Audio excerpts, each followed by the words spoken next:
in Chicago, ready to go.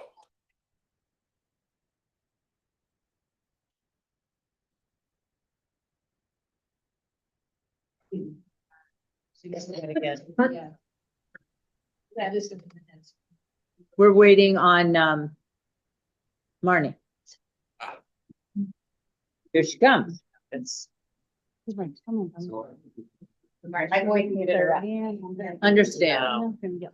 Well, we're on a marathon, Marnie. All right. The room, we're back in session. Do I need a roll call? Sure, you can do that if you want. Do we need one? Okay. Marnie? Okay, so we have two cases on which we need motions. The first is agenda item 2A14. Friends of Matthew Hickey versus Johnson, 25 CD 42.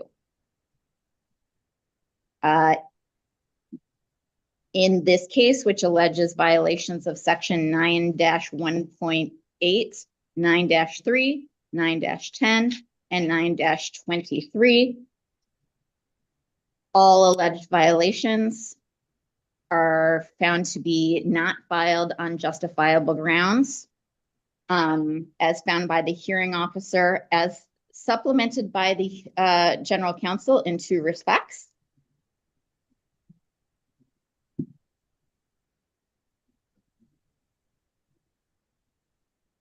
So first is a cite to Sorock, SOROCK versus Illinois State Board of Elections, 2012, Ill App First 112740, for the proposition that web design is not a contribution under Illinois law.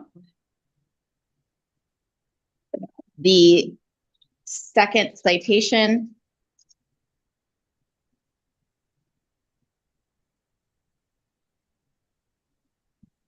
bear with me for 1 second.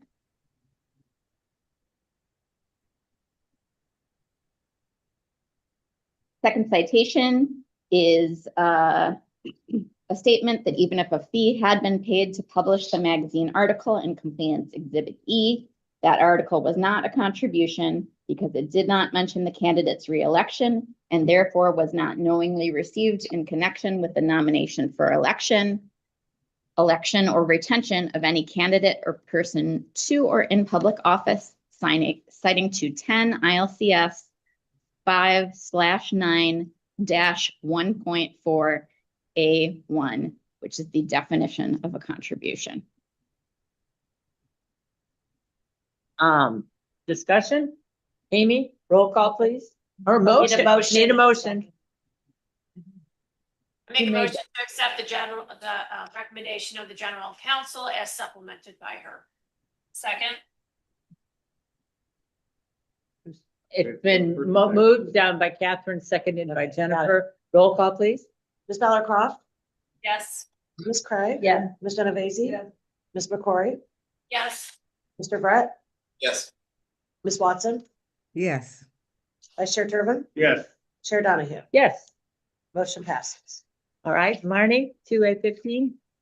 As to 2A15, which is Morris versus Citizens for Chris Metcalf. Is there a motion to dismiss the allegation under section 9-25.1 for lack of jurisdiction, as it is a criminal allegation that cannot be prosecuted by this board? To dismiss as not filed on justifiable grounds. The allegations under 9-3, 9-6, 9-10, and 9-11, with the exception of 9-11A4 and 9-11A16. A4 and A16 were indeed filed on justifiable grounds. However, as the committee has already amended its reporting to disclose missing contributions, there is no further relief to be given in this matter. Do I have So a- moved. It's been moved and seconded. Amy? Ms. roll Bella, call. Ms. Bella Croft, Yes. Ms. Craig? Yes. Ms. Genovese? Yes. Ms. McCrory? Yes. Mr. Brett? Yes. Ms. Watson? Abstain. Vice Chair Turbin? Yes. Chair Donahue? Yes. Motion passes. All right. Anything, we've already out. Anything else, Martin? So we do have a rule to consider today. If you look at agenda item 2B, we have a very brief amendment to part 207, which is our miscellaneous section. All this rule proposes is to set forth for the public the ways in which someone purchasing a voter list may pay for that voter list. We're no longer taking personal checks, and we want to make sure everybody knows it. So the clean copy is on pages 123 to 125 of your packet. There's also a black line showing the changes in pages 120 to page 122 of your packet. It's a pretty simple change. Discussion, anything in Chicago? Here? So moved to accept the proposed rule changes. Second. Been moved and seconded. Amy, roll call, please. Ms. Bella Croft? Yes. Ms. Craig? Yes. Ms. Genovese? Yes. Ms. McCrory? Yes. Mr. Brett? Yes. Ms. Watson? Yes. Vice Chair Turbin? Yes. Chair Donahue? Yes. Motion passes. All righty. And did Ms. Cray want to discuss rules or have questions about rules at this time? No, I just wanted to make sure we leave that on there for future agendas, please. Sounds wonderful. Thank you. And that concludes my long report. Ta-da. Thank you, Marty. Appreciate everything.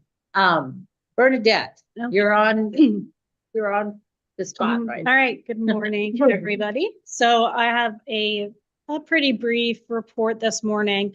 I did just want to remind the board, I'm sure you all know, that candidate filing though is the end of October. So we are already in the planning stages for that. You can probably see the equipment outside this boardroom set up for it.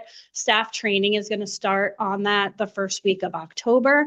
We'll have a summary and an overview of the filing processes at the October meeting. But just a reminder, because the dates are earlier this year with that statutory change in the filing dates, but it is basically upon us. And then it will give us the benefit of a few extra weeks for electoral board matters before certification, which is a good thing. So we are prepping all of that, and you'll hear more at the October meeting.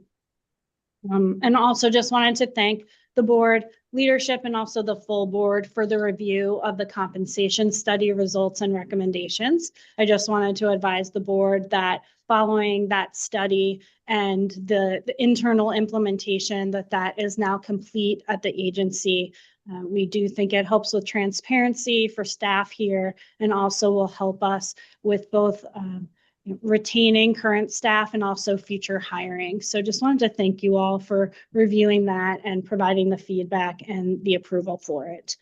So the first item on the report is a consideration of a voting system modification request. It is for the Unison Voting Solutions Open Elect 2.2.3. This is a fairly standard request for a final approval from Unison Voting Solutions. They submitted the request for final approval as no further modifications are anticipated or intended at this time. Although they are seeking final approval, staff will continue to monitor through special testing ahead of each election to ensure that there are no defects or no system anomalies occur related to an election cycle. So based on the system having met all the testing requirements to date and its performance thus far during the interim approval period, staff are recommending that the board grant the final approval request. So we are seeking a motion and approval from the board to grant the Unison final approval. Is there discussion? Questions? I know John and Eric are in the room. If we have any questions. Do I have a motion?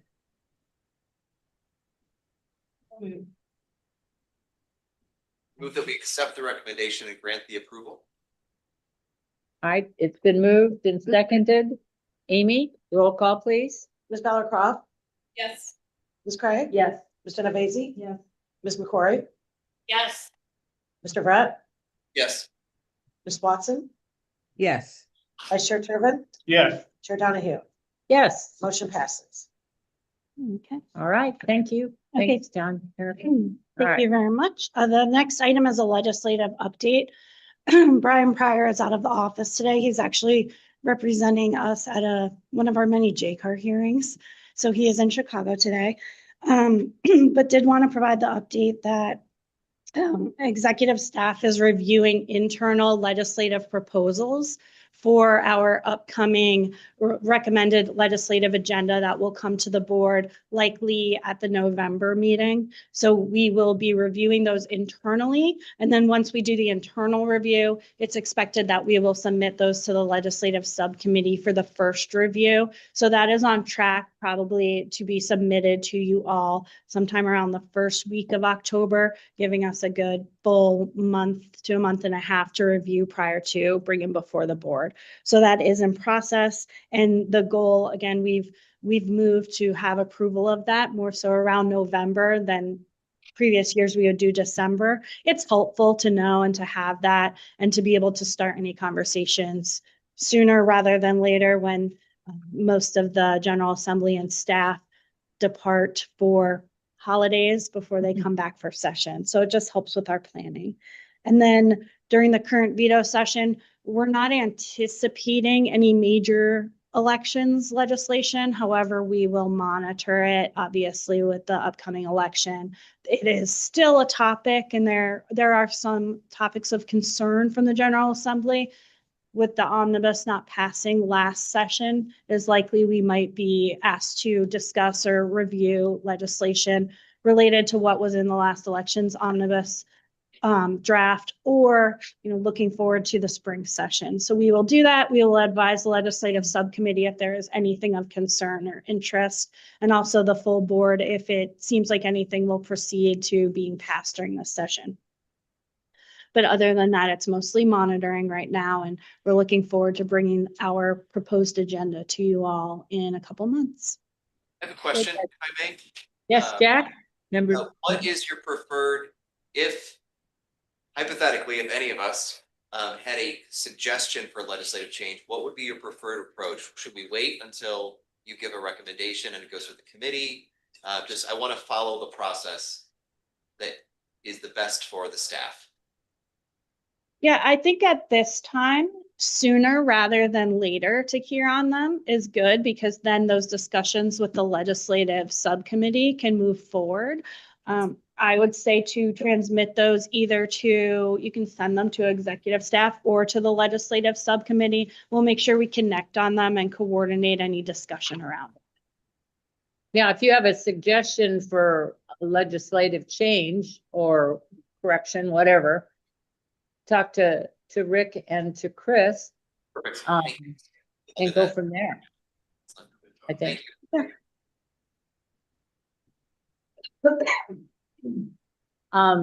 Anything else? Further discussion? Legislative report, anything from Rick to Chris? All right, continue, Bernadette. Okay, the other items, the voter registration activity, the grant funding update, the FY 25-26 fiscal status reports, and the 2-year plan of activity for months of September and October are all informational. However, should the members have any questions or would like to discuss anything, staff are available to do so. I have one question. I know that we Yes. were talking about this before, and I don't know if it's appropriate to ask it now, but are we getting any more kind of outside grant opportunities from, like we were talking about before, how they were kind of outside the norm, that people are taking advantage of from political PACs or anything like that? At our state agency level, we are not currently receiving any private grant funding opportunities. Everything received at the agency level is federal grant funding. For the individual jurisdictions, whether, sorry, they are to seek any private grant funding, that would be a decision that they would make at that level. I know that we as the board have talked before about whether that is something that can be prohibited. And there has been some legislation in the past that has circulated about prohibiting the private grant funding. However, in our state, it is not yet prohibited. So we do attempt to monitor from the jurisdictions whether they are receiving any private grant funding or seeking it. I don't know at this point in time for the upcoming cycle what the opportunities are out there. I haven't heard of any major organizations How do we, making it available. how do we know that how do we know what the locals are doing? Is there something that they automatically report to us? There's not for their private grant funding and grants that are not administered through the agency. There's no requirement that they report it to us. We can ask, and we do. We will ask them at the conferences, or we will ask them at the zone meetings to let us know if they are. In the past, the jurisdictions, there have only been a handful of jurisdictions that did accept a private grant fund. They did let us know. And they've even given us the paperwork around it, because even though it is a private fund, there's often still an application similar to a grant fund that they've had to submit, and then an award, and the award note and the agreement, even though they are private organizations, it being a public entity, that those documents are still relatively public. So they've given us those as well. So we can continue to do that, especially during the selection cycle, if that's something the board is interested in knowing. Honestly, a lot of the federal funding it's being greatly reduced, if not eliminated altogether. So it is likely that jurisdictions would look to other non-traditional funding opportunities to fill those gaps for improvements or election security at this point in time. It's just, I'm not aware of any major programs yet that have been put out there, even not just statewide, but throughout the country. Member McCrory, anything further? I mean, not to add to your workload, but I would like that to be monitored. It's a great concern to me when there's private funding going on in public elections. So I would like to know about that, if that's possible. Member Turbin? Can I ask a question of you, Member McCrory? What concerns you about a grant thing? I don't see the correlation there, but I'd like to, so I'd like to know what concerns you about people outside the agency getting grants. It's not about people outside the agency getting grants, it's about who's giving the grant. That's my concern. That we're getting these private parties that are giving money to local election officials. Or you talk about election, okay, you're talking about election grants, okay. Right, and I'd like to know who those parties are, and I don't feel it's appropriate, so I'd like to know who's doing it. Thank you. Member Craig? Yes, I just have a question? question on the fiscal. Could you please break down for us, not right now, from the next meeting forward, what you're spending the money on special projects? Okay, Thank you. sure. Any further questions up there? Down here? Bernadette, anything more? No, nothing else for me. Is there any other business to come before the state board?